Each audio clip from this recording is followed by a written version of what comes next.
Daniel Day Kim as Fire Lord Ozai. Yeah.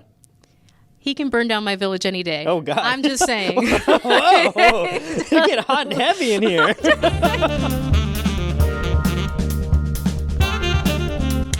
Welcome back to another episode of the Hub on Hollywood podcast. I am your co-host, James Rojas. I'm the other co-host, Jamie Blanco. There we go. On this week's episode, a non-spoiler review of Dune Part 2. Is it the savior of cinema?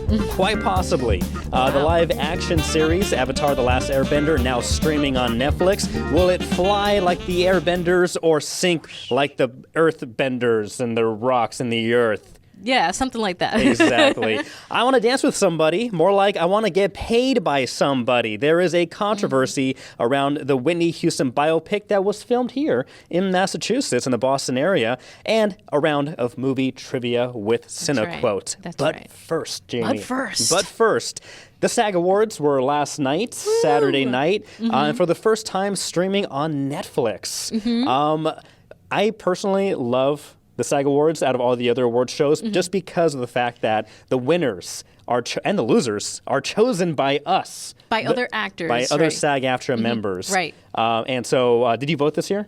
I should have. I didn't either. I feel bad in a way, but I have voted in the previous ones. I'm just gonna keep using my excuse that I have a newborn baby who's almost a year old, so I can't use that excuse for much longer. Hey, but small kids are a perfect excuse. Yeah. You get to use that excuse for a long time beyond Exactly. newborn mode. It's crazy. I think it's fair. So this year we did not vote, but it still went on. They still found a way to pick winners and losers. And it's a great event this time of year. So a shout out to all of the local talent, all the local SAG members who went down to the red carpet event that they had. There's always a watch party where everybody gets an opportunity to dress to the nines, just like they do at the in Hollywood at the actual awards ceremony, and be a part of it, because so many of us are a part of what Hollywood does here in New England. So it's the night to, go out, strut, get your red carpet moment, and that's really wonderful. We'll get to the winners really quick, but speaking of dressing to the T's, dressing to the nines, and dressing every way, for those of you who are watching us on the podcast, what are you wearing? Who are you wearing right now? Who are you wearing? I'm wearing Pistola denim, and this jumpsuit in particular is the exact same jumpsuit that Greta Gerwig wore on the set of Barbie as she was filming Barbie. And I have got to tell you, it is worth every penny that I paid for it. It is just expertly crafted. It's got two rows, so it's got the buttons on the front, and then it's got clasps underneath. So there's no way this is coming off. It's very functional. It's got pockets everywhere. If you're a movie director, you're on set, you're a PA, you're, doing what you got to do in the biz. Like, this is just a great jumpsuit, a great work suit, and it looks amazing and it feels amazing. So, Pistola denim. So I get to blame you. Send me more. I get to blame you because right now my Instagram feed is filled with ads for Pistola. You are kidding. I thought it was Pistola, like Pistola. it would be like Pistola. Spanish for Pew, gun. pew, pew. But I thought, I have no idea why these ads were popping up. Like, what is this Pistola, however they pronounce it? Yeah. Why is this flooding my stuff? And then now that makes sense because you sent me a link showing you what you bought, and so of course, Instagram, Facebook, Google, they're all in on it. So they're now, all intertwined. So as soon as you click on a link, that pops up. So that explains the mystery of Pistola. It also explains the mystery of why yesterday everybody thought it was my birthday. Yeah. On Facebook. For some reason, it's because all of our accounts are linked, and it was actually Mr. James Rojas' birthday, everybody. Hooray! Thank you. Yeah, I was going Another through. year around the sun. I was going through the. We will get to the SAG Awards in a second. Yeah, but we will. I was going through like the top films of 1990 that came out, and I wish I had the list in front of me. But there were some good years that year, so I'm very proud. Some good films, that came out that year. So I'm gonna do another. Maybe I'll post it on our social media. The films that came out. So check that out.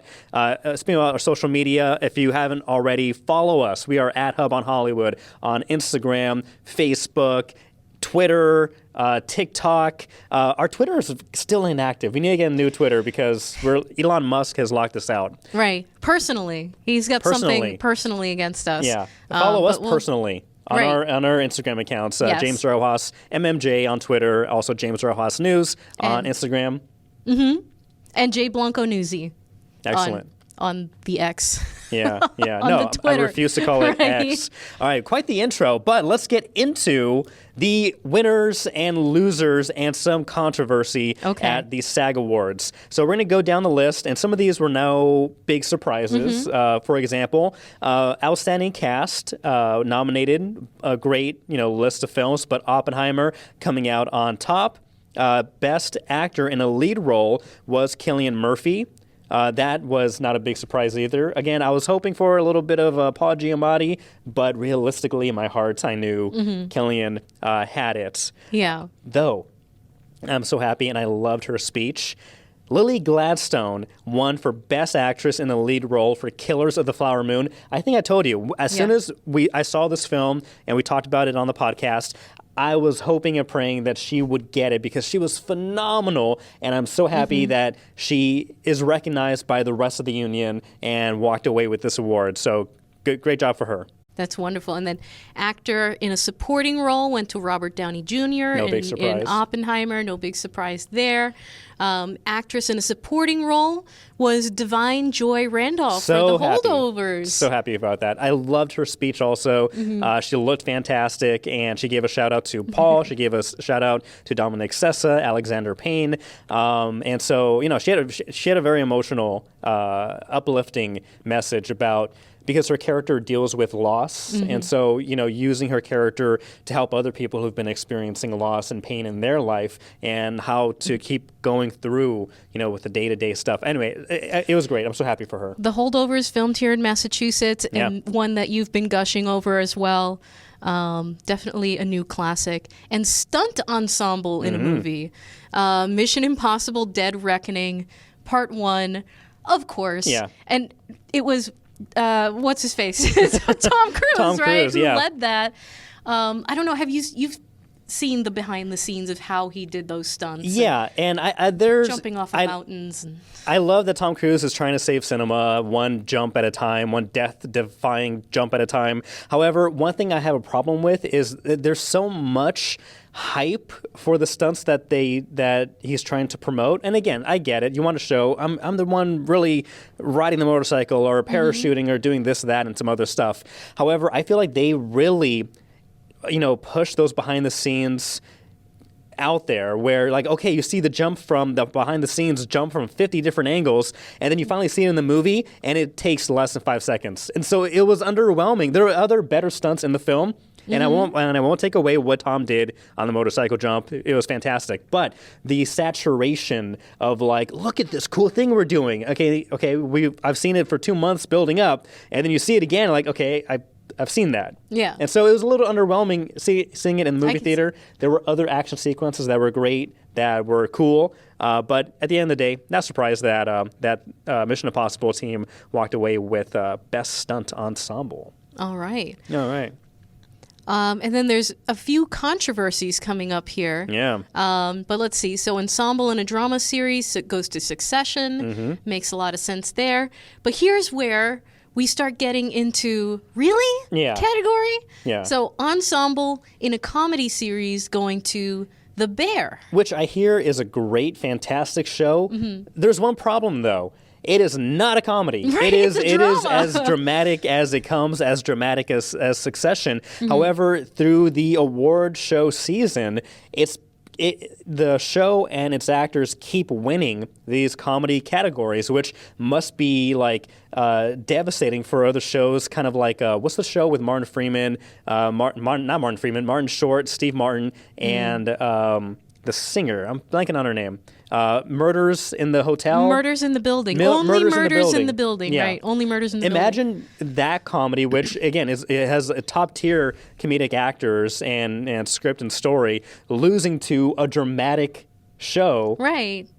Every award show that has to be it has to chip away at you, I think. I think so. And I think a lot of times there are controversies about where certain movies or TV shows end up, what categories they actually end up in. And I don't understand who the decision makers are or how that eventually happens. But absolutely, why? Why? I don't get it. I mean, I get it that it's very entertaining. Right. For sure. And I'm sure there are comedic moments in it, but it is a drama. I smell shenanigans. I smell shenanigans. What I don't smell shenanigans is in this next category, actor in a drama series, going to the one and only Pedro Pascal for The Last of Us. He was surprised by this. Yeah. His was one of the funniest acceptance speeches because over the course of the award season, he's lost everything from the Critics' Choice Award, the Emmys, the Golden Globes. He's lost everything. And so I'm sure he's figuring, I'm not going to win this one, but I want to have a good time. So first thing he says when he walks up after his name is read, he goes, "I'm drunk right now. This is a mistake. I shouldn't be here," basically. And he thanked everybody. And so it was funny and very humbling of him to, say, "I don't deserve this," or, "This is wrong." Yeah. At the same time, though, I think he did a fantastic job in The Last of Us and deservedly. It made sense to be nominated, and I love that his colleagues, fellow SAG members, also felt his performance was worthy enough of winning. So go Pedro. Go Pedrito. And can I just say, he is just one of the most relatable and adorable human beings on the planet. So we are all just very, very happy for him. Yeah. Okay, so we have actress in a drama series, Elizabeth Debicki. She played Princess Diana in The Crown. Also, actor in a comedy series, another controversy, Jeremy Allen White in The Bear. He's fantastic, but this is the whole comedy thing. And then we go to actress in a comedy series. And this one I have mixed feelings just because it is a Dorchester native, Ayo Edebiri. Ayo Edebiri. She is from Dorchester, from Boston, and so I'm glad that she is being recognized for her hard work. However, again, just people say, why is it a comedy? Why is this being nominated? But go for it, Go Ayo. Boston. Go Boston. We love you. Okay, next we have Best Actor in a TV movie or a limited series, going to Stephen Yeun for Beef. Have you seen Beef? I haven't, no. I heard it's a great show on Netflix. He won. His co-star, Ali Wong, also won for Best Actress in a TV movie or limited series. I hear it's so good. I want to see that too. I love him. Yes, I've seen all of the trailers and whatnot for that. It's definitely on the list. So happy to see that it's getting recognized because it looks awesome. And then stunt ensemble in a TV series goes to The Last of Us. And you like to hear that for your zombie apocalypse shows. That starts in Boston, in the Rocky Mountains of Boston, right in the Rocky Mountains area of Boston. Yeah, we go back and you can check our one of our previous episodes about the first few episodes there of The Last of Us, supposedly in Boston, but definitely not. No, we don't have the Rocky Mountains in our backyard. No. And, if you go 20 miles outside of Boston, you're still in the suburbs. You're not in the wilderness by any stretch of the imagination. But keep saying you film here. Keep filming here, actually. Yeah, come here, continue to give Boston a shout out. Speaking about things filmed and coming out soon that were based and shot in Hollywood East in the Boston region, Challengers. Yeah. That movie starring Zendaya is going to be coming out on April 26th. A new trailer, the third trailer, I believe, just dropped, and it's just as spicy as ever. If you've seen the previous 1 and 2 trailers, they leave little to the imagination, and it can only give you a glimpse of what is probably all throughout the film. But Zendaya and her co-stars getting very hot and heavy, to say the least, in this. I would just I think that they're leading people a little bit. Really? I think that, we're not going to go into the movie and only see 2 hours of Zendaya threesomes. I thought there must be more to the story. You loved to see. I mean, it was hot, but look, there's got to be more to the story. Is there something else to the story? That's all. I mean, I know it's just not going to be 2 hours of that.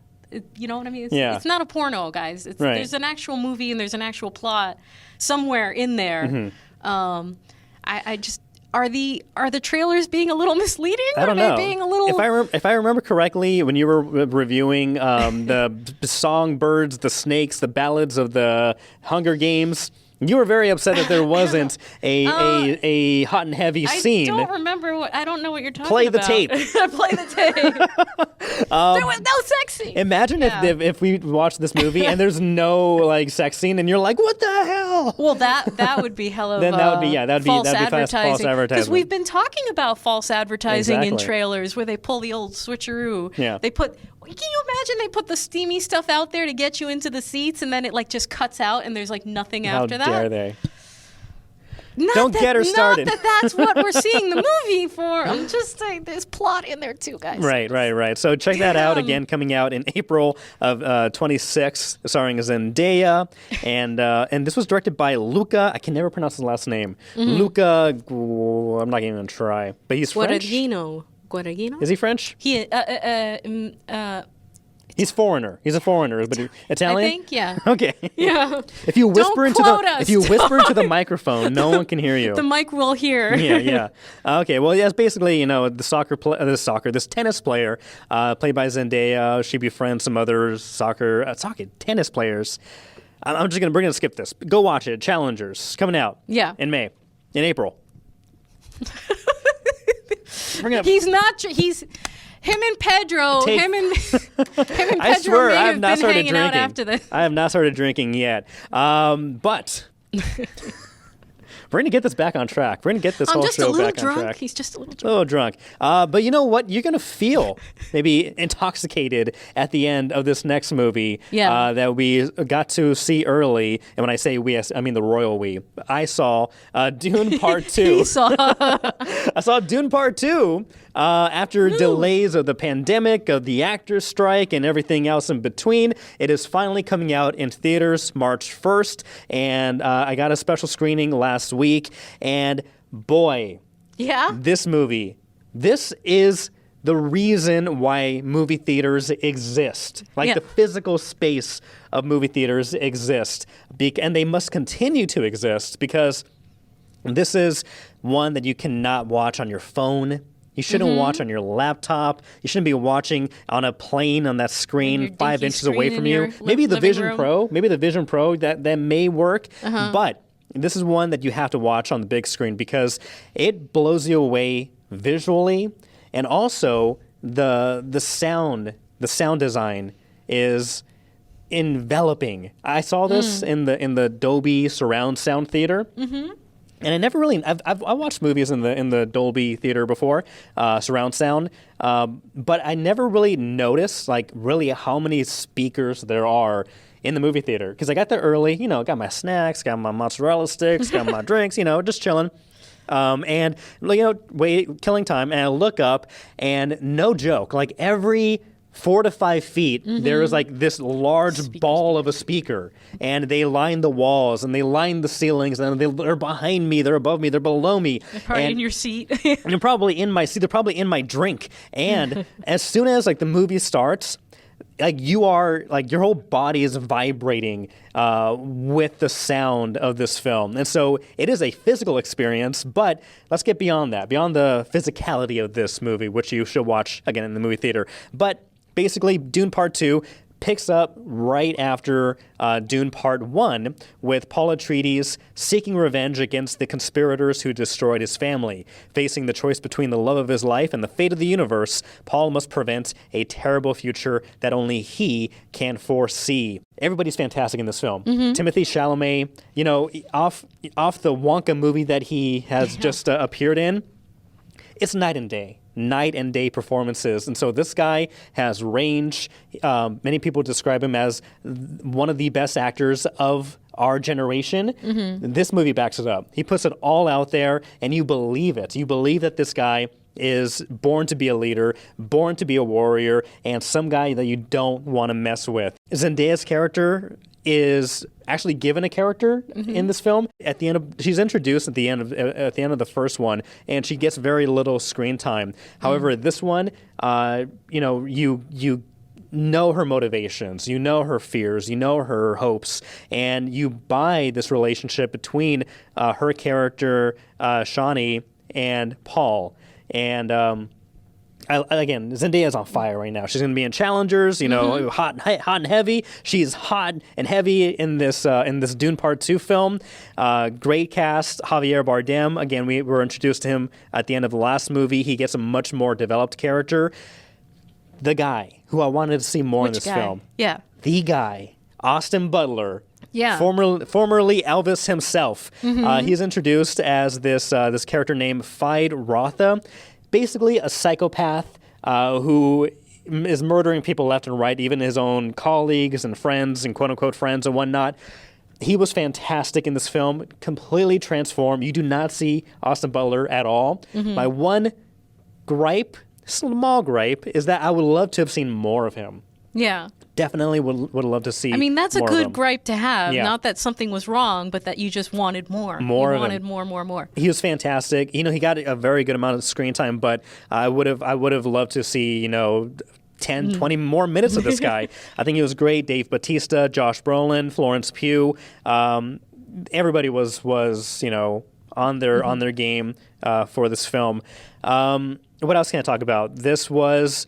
Not only were the visual effects amazing, but because they filmed in actual deserts all the way across the world, everything looks so real, looks so grounded, and the visual effects that were used were done stupendously. Is that the word? Yeah, that's a word. Yeah, it was incredible. This is a budget of $200 million, and you see every penny on the screen. Okay. I think it's fantastic. Highly recommend watching this movie. Now, Denis Delavev, I'm going to butcher his name. I've been saying it all week. Denis Delavev, the director, co-writer for Dune Part 2, I think he's playing it smart. Right now, they left it so this movie is self-contained and the series could end right here. He has not said that he is going to be making a Part 3. If he does, which I hope he does after watching this, I think they could forward the story. But if they just kept it as a Part 1 and a Part 2 film and contained, they could do that too. So I love the ending. Doesn't leave you on a cliffhanger that you have to I don't know what's going to happen. Where you can let your imagination roll with where it ended. So I think it's a great Part 2. It could be a great 1 and 2, though I would love to see a Part 3. So how would you say that this film compares to the first one? In scope, in story? Is it just that much more? Is it? Yeah, so the first movie is fantastic, superb as well. The one downside that it has is that it has to use a lot of its runtime building the world, and it builds the world fantastically, where it feels lived in. These characters feel real, and the emotions and the weight of the situation feel like you can grasp it in your hands. And so the first film has to work with that. Here, you're hitting the ground running. The world is built, and yeah, it expands on it even more so, but you are already on board, and so it doesn't have to worry about building too much of that. You're already there. So in that sense, it's, I will say it is better than Part 1, but you want sequels to be like that. You don't want the first one was great, the second one is kind of slumpy. You want things to get progressively better. And so Dune Part 1 was fantastic. Dune Part 2 is even better in every regard. There was one critic who did say that the visuals are fantastic, though the story feels like it's walking in sand. And I will say that for sure in the middle, second act, there is a part where I could say you could trim a little more, speed things up a little bit. However, you could argue that in that time, you have room to breathe. You have room for characters to grow even more. Also, the third act, my heart was racing. It was a fantastic third act. Pedal to the metal. It did not let off. The worms were fantastic. Yeah. If you love the worms in Part 1, you will love the worms in Part 2. Incredible stuff. I couldn't speak more highly of this film. Watch it in theaters. Don't watch it on your phone. Yeah. Don't watch it on your iPad. And yeah, Apple Vision, put that to the side. Go to the movie theater and watch this film. In Dolby Surround Sound. And or IMAX. Yes, I'm gonna watch this again, and I'm gonna watch it in IMAX when it comes out. It's because, yeah, it's amazing. That's what movies were made for. You just want to lay. We had the recliner chairs, so I just want to lay back and have my body just like enveloped by Dune.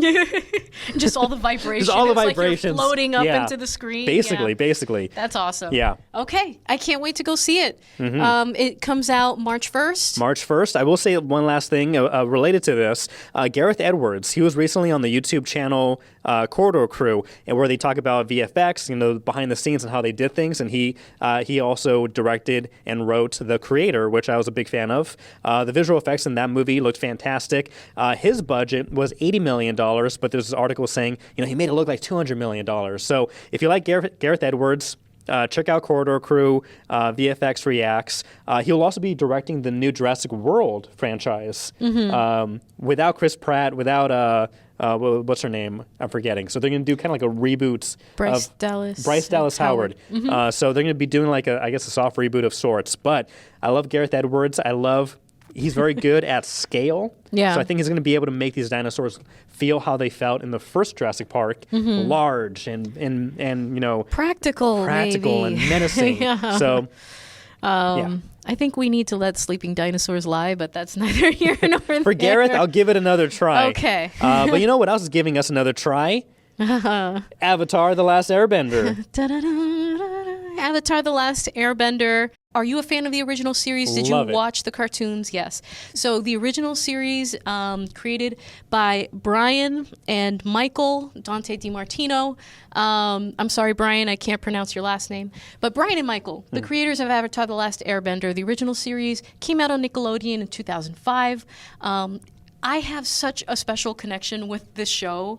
Like my husband and I, when we were first dating, we would watch this show like every night. Like he would come over and like we would watch this show and eat pizza and like we love this show so much. And it has such a beautiful message. It's got these Eastern influences. It's about obviously, Aang, who's the Avatar. He's the only person who can master all four elements: earth, water, fire, and air. He disappears for 100 years, comes back, the world is at war, the Fire Nation has attacked, and he has to save the world with the help of his friends Sokka and Katara of the Water Nation. This is just such a beloved series. Yeah. And there has already been one failed attempt at a live action. We do not speak about that film. Shyamalama Ding Dong, who, I'm sorry, M. Night Shyamalan, who directed that failed live action film series. Only one movie came out, and the reaction was so visceral, so upsetting. Like, everything about that film was just wrong. Aang was depressed. Everything was dark. Nobody could even pronounce, like, everybody's names were pronounced differently. It was so, the CGI was poor. Everything was wrong. So now the original creators came back. They've been working with Netflix. They had been working with Netflix in development for the live action Netflix series. And this has been 5 or 6 years in the making, James. So you would think 5, 6 years, the original creators, working with a new crew and everything. The casting was a lot better. This has to be just perfection. Yeah. Right. This build-up is making me making me feel like it may not be that way. James, I want to love this. I want to love this so badly. But the first 5 minutes of the live-action Avatar: The Last Airbender on Netflix proved to me, I think, why Brian and Michael left the project. They left for creative differences about 2 years ago. And that was the first kind of red flag for me. And I think it showed in the first 5 minutes of this show. Because it's Avatar: The Last Airbender meets Game of Thrones. The violence, it is very violent. It is graphically violent. And I think that destroys everything else that this show has going for it. Do you know if this is meant for kids, or is it kind of like for, They should have told us whether this was meant for kids. And I'm sitting here on the couch with my son, so excited to share this incredible, inspiring, wonderful, heartwarming story with him. And in the first 5 minutes, a guy's burnt to a crisp. Yeah. By the Fire Lord, in front of the, right on camera, like burnt to a freaking crisp. And I'm like, this is not for kids. Mm-hmm. It's not. You can't watch it with your children. And I think at some point in the marketing, at some point when they were putting this together, they needed to let the audience know that, okay, if you grew up watching Avatar: The Last Airbender, this is for you. This ain't your mama's and you Airbender. Alone. This Yeah. is for you now Yeah. as a grown-up. This is the more realistic version of it. This is for your enjoyment. It's not for you to share with your kids. Mm-hmm. That's what pissed me off the most. And I didn't want to keep watching, but I did. And I was just so upset. I was so upset that we were led, like there wasn't a warning about this. Mm-hmm. There wasn't the setup to let us know that this is a different Avatar. And it's really disappointing. It's disappointing because the casting is amazing. The characters are great. The bending is awe-inspiring. The CGI is crisp. The graphics, the stunts, the story is very well, retold, and it's decently done. There are some things that are a little bit different plot-wise, story-wise that, I think were necessary for live action, and I don't think necessarily detract so much from the characters. They're given a little bit slightly different arcs and other ways to kind of sort of streamline this very long and intricate story, which I understand, I get, I think it's okay. But I think that when you go from this really beautiful crew, this really beautiful cast, and the story that involves them, Aang, Sokka, Katara, following their story, it's great. But when you do the cutaways to what's happening in the Fire Nation, all this like just brutal violence and leading people to their deaths, there's a freaking James. Okay, the younglings? Yes. The youngling Slayer 5000? Yeah. There's a freaking like younglings destruction scene. Oh, God. When they destroy the air temple. Yeah. We don't need to see these kinds of things in Avatar: The Last Airbender. Because they don't show that in the animation. No, they don't, because it's not necessary to the story. And this is where I'm just going to go on a rant here for a second, please. okay? It is not necessary to the story. Having that kind of graphic, visceral violence adds nothing and only detracts from the story. The story is about overcoming this all of these great odds and all of this, overcoming violence, right? Overcoming the effects of war. But we don't have to see the charred, the killing. We don't have to see those things to understand them through the emotions and the eyes of these children, right? And what I loved about the original series is that you follow and you see things through their eyes. The story evolves through their eyes, and you begin to slowly see, wow, this world is really messed up. This world is so irrevocably broken, through their eyes and through the heartbreak, through the perspective of children.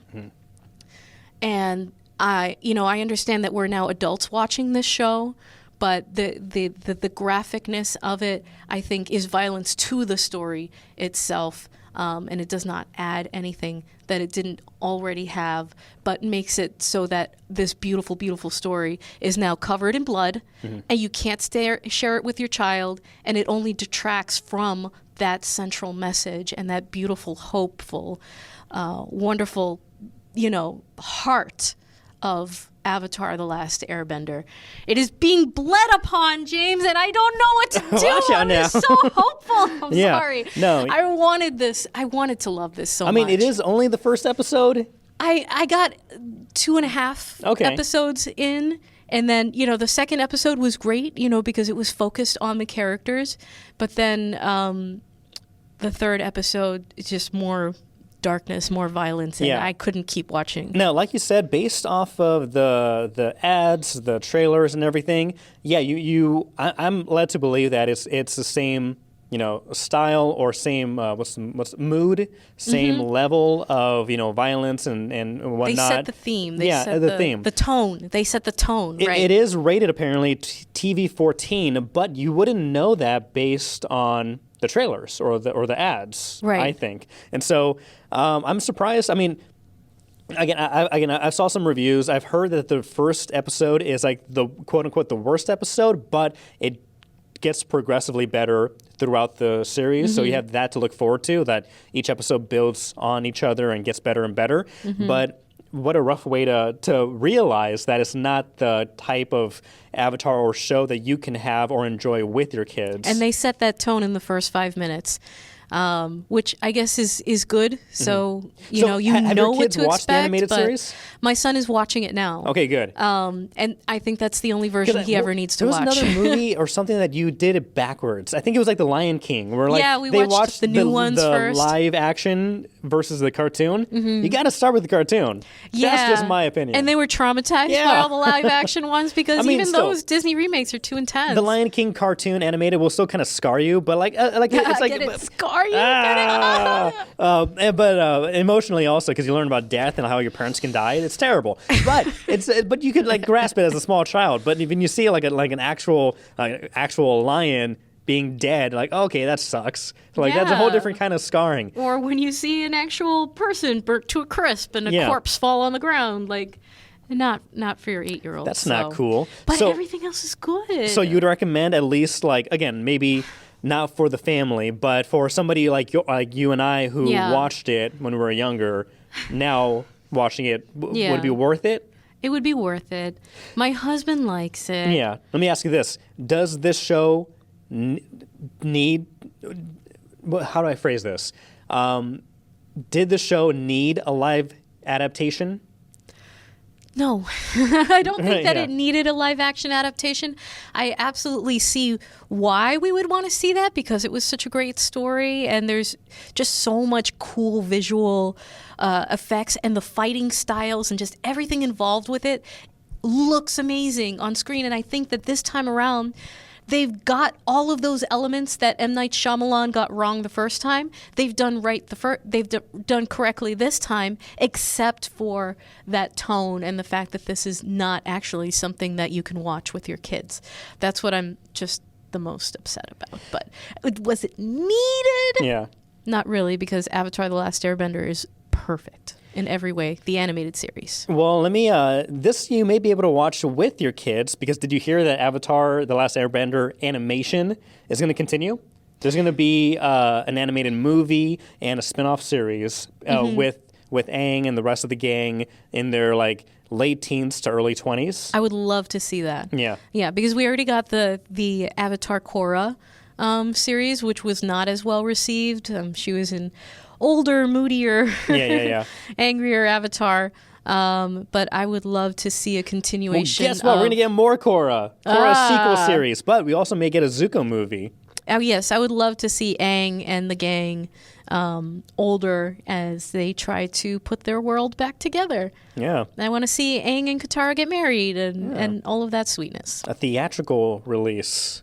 I will say, however, James, okay, all of that being said, my disappointment and screaming into the mic, notwithstanding, Daniel Day Kim as Fire Lord Ozai. Yeah. He can burn down my village any day. Oh, God. I'm just saying. Whoa. You get hot and heavy in here.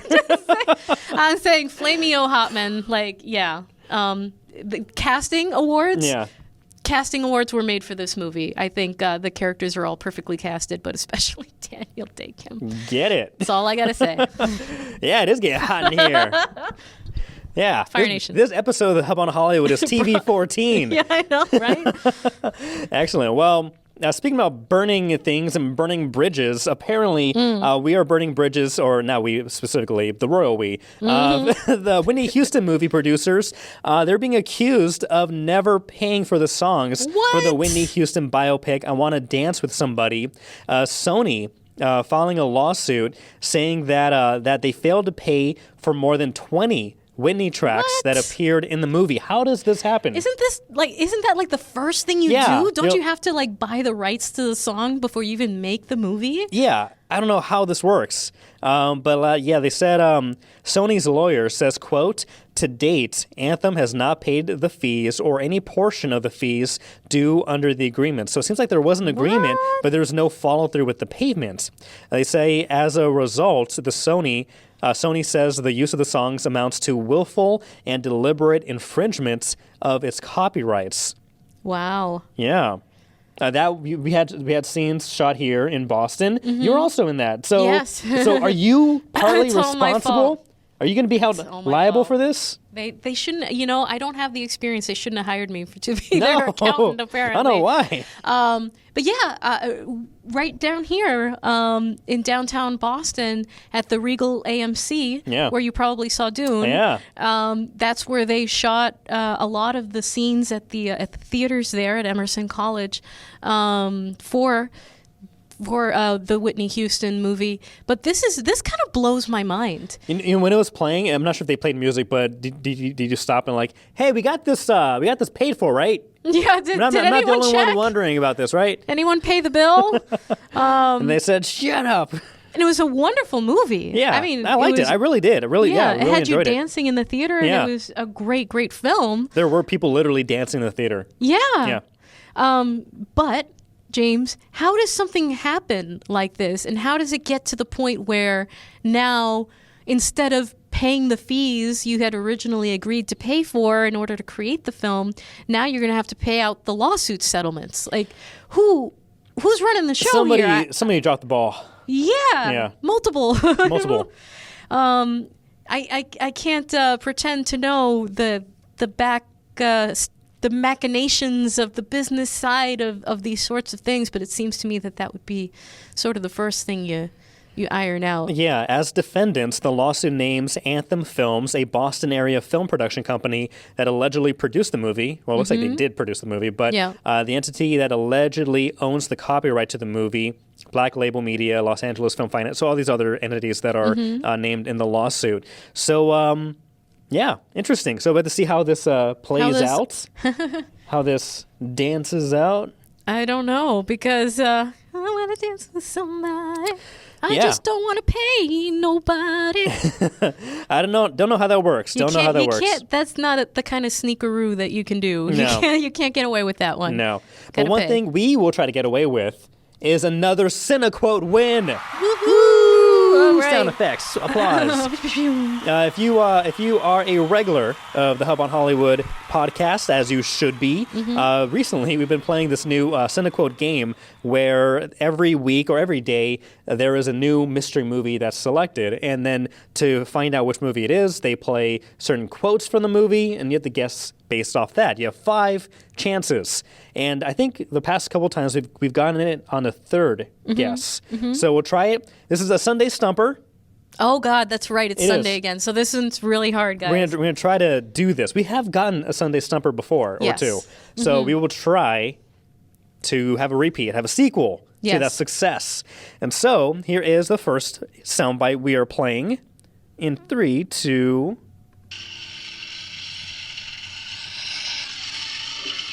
A toy robot!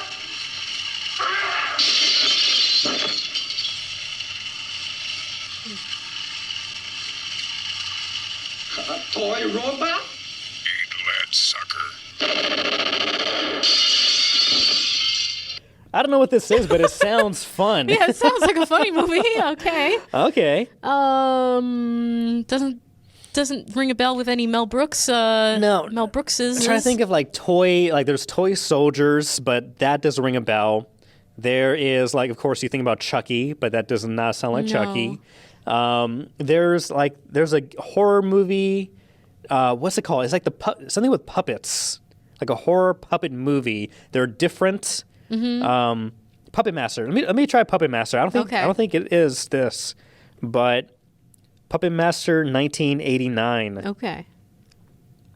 Watch it is. No. No. It was not Puppet Master. All right. Okay. Next quote clue. Number 2. Take him to Detroit. No! No, not Detroit! No! No, please! Anything but that! Okay. Okay, this sounds like a comedy. So It sounds like Gene.